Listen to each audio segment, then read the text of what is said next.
Do you ever go into playing a brand new video game where you don't think much of it? I'm talking, oh, this game looks cool and it might be fun to play, but I don't see future me grinding it, only to slowly find the game sneaking up on you, and before you know it, you're up at 3 a.m. hanging out with fictional spaceman because your dailies aren't finished? Well, welcome to Love and Deepspace, also known as LADS. Love and Deepspace is a 2024 Chinese 3D otome game published by InFold Games, and the newest installment of the already popular Mr. Love series from the parent company, Papergames. Otome games are story-based romance video games, primarily marketed towards women, but we don't discriminate here, so all are welcome to play. In these video games, players control a female protagonist and develop romantic relationships with male characters, often taking on the form of dating simulations or visual novels. Unlike other otome games, Love and Deepspace lets you step into a science fiction world where love knows no bounds. It also features a unique story centered around hunting alien enemies called Wanderers, who are wreaking havoc against humanity. AKA, there is a combat system, and you will be expected to utilize it to defeat enemies within the story. Along with combat, Love and Deepspace also includes dialogue cutscenes, a visual novel style presentation, and a bunch of extra activities and mini-games to enjoy. Oh, and did I mention it has 5 available bachelors to choose from that you can romance? But more about that later. In this unique combat system, each bachelor utilizes these things called memories, which are used as part of your combat system. But the best part of collecting memories is they are not only used for combat, they are also used in additions to the main storyline and can be found in the date tab on the cafe menu in-game. Memories are arguably the best part of the game as they allow you to delve deeper into each bachelor's personal life, and this is one of the factors that lead to developing a relationship with them. But since this is only a first impression of the game, I won't dive into the complex upgrading system that the memories have in order to utilize them for combat later in the game. Oh, I forgot to mention that these memories are only obtained through a gacha system, and that is the whole reason I am here in the first place. I am starting a brand new series on my channel where we review new gacha games, and that is why I am here talking about Love and Deepspace. But I am also now addicted to playing the game as well, so this didn't go according to plan. But if you like this style of video, please consider liking and subscribing to support the channel. Enough about me though, let's get back to the gacha system. For those of you who do not know, a gacha system is basically a monetization mechanic commonly found in mobile games, especially free-to-play, where you spend in-game currency to receive virtual items. Like most gacha games I currently play, Love and Deepspace does utilize this system for their memories, and they call this the wish mechanic or wish pool. The wish pool both contains standard permanent pools as well as limited time only pools. Love and Deepspace does include a pity system, and in the game it is 70 pulls, meaning a player is guaranteed a 5-star memory at 70 pulls, and once a 5-star is pulled, it will reset the pity. Overall, in my opinion, the gacha system is pretty generous when compared to other games within the genre, but it can still lead to frustration if you are going to max pity and not getting the banners that you want. This then leads to you either spending real-life money on a limited banner or hoping you get super lucky when pulling, and finally, the ultimate final boss, your dailies, aka logging in every single day to complete your goals and save the diamonds obtained through these goals for upcoming banners. Speaking of dailies, I am not going to be the person to tell you dailies are a must-do every single day. Please make sure you enjoy the game at your own pace and do what fits your schedule the best. But keep in mind, the chapters in the main story are locked behind player levels, so you will need to do these dailies to unlock XP for you to be able to continue throughout the main story and side stories whenever you get to these points. Honestly, this is just a game feature I see in a lot of games, gacha and non-gacha, as a way to utilize their players to keep playing the game. Speaking of this story, let's dive into it real quick before we talk about the bachelors. So to start the game, we have this really cool feature we don't see often in otome games.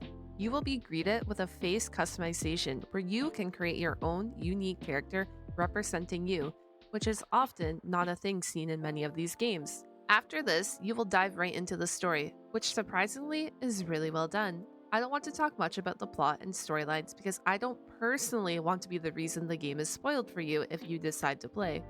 But we follow our main protagonist named Pip, aka the one we customize as she navigates through a first-person perspective of the story. Pip is a rookie deep space hunter with a unique attribute called an evil. Evil is an ability that only appears in a select few, and it basically means the person is super enhanced, aka like a superhero. Most deep space hunters have their own unique evil system that you will see throughout the game. The story is centered around a city called Lincoln City, which is filled with hunters and is the first line of defense against wanderers. Wanderers are now in our world thanks to a chrono rift accident that brought about the appearance of a deep space tunnel, luring these enemies into our home planet, and we must destroy these enemies to farm protocore energy that they drop upon death to use in massive technology advancements and to push back the wanderer threat. This leads to Pip joining the Unicorns, aka the Hunter Association, who are tasked with monitoring the wanderer activity to protect the city. And then guess what happens when she joins the association? That's right, we meet our first bachelor, aka our first man of the game, and this is Xavier. We do eventually meet the others, but Xavier is the very first one we encounter. And before I tell you about the 5 bachelors, just know they do play a vital part in the story, and every time you go into a battle, you fight alongside one of the boys, who will have their own unique certain powers that they bring to the field. You will unlock all the love interests by doing the main stories within the game and completing the chapters where they will all appear in their unique way. Along with the love interest, you are given a system called affinity, which is a mechanic that measures the affection levels between players and each companion.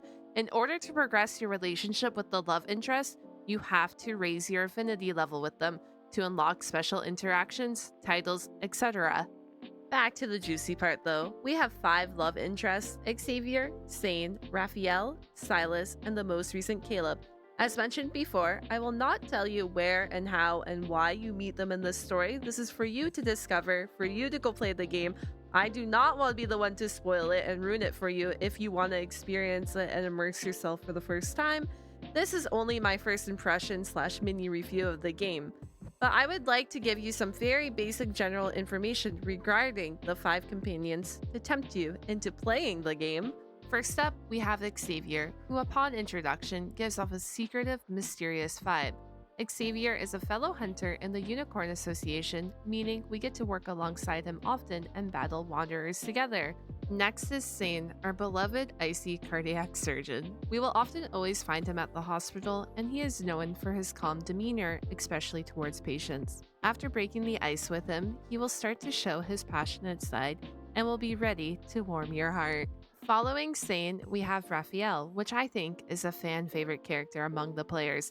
Not taking anything away from the fellow boys though, Raphael is a famous talented artist with a spicy personality and loves painting. He ends up hiring the main character as his bodyguard, and well, the rest should be self-explainable.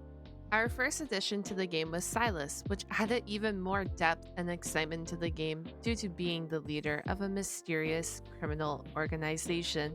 With his addition, there were new main story chapters, and let's just say, he is a bad boy with a soft spot for the main character. And lastly, we have Caleb, who is originally introduced as a non-romanceable character, but was just released as romanceable in the beginning of 2025. Caleb is the main character's long childhood friend and has literally been by her side through thick and thin. Overall, no, Love and Deepspace is not just a silly romance dudes type of game. In all honesty, it took every part of a good gacha game and every part of a good otome, and were able to combine it to make a beautiful game. Yes, of course it has its own problems still. I will admit Love and Deepspace is not perfect, and the gacha system does limit it, especially since 5-star memories tack on lots of extra information and stories about the love interest. But for a free-to-play mobile game, it offers some stunning visual animated cutscenes and a fast storyline, which is super engaging in my opinion. Sometimes it doesn't even feel like a free-to-play mobile game, but almost like a AAA game with its production. As of trying out the game for the first time about a month ago to present day, I still find myself playing the game and enjoying all the extra content the game has to offer. Anyways, thank you for listening to me yap about Love and Deepspace. If you would like more content like this, remember to like and subscribe, and if there is a gacha game you would like for me to test out, comment down below. I will catch y'all on the flip side. Goodbye.